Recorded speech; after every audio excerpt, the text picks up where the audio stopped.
Magandang hapon ka-agri, ka-farmers, ka-green thumbs. Magandang hapon sa inyong lahat. Dito tayo sa garden ka-agri, sa ating taniman na ampalaya ka-agri. Kaya ani tayo ka-agri sa ating ampalaya ka-agri na mga unang bunga ka-agri. Siguro ka-agri mga 4 to ka-agri ating makukuha. Ito po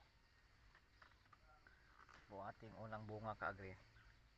Ito ka-agri ay ipto na po to ka-agri yung natanim ko. Halo to ito ka-agri, may pag-aralo ko ka-agri.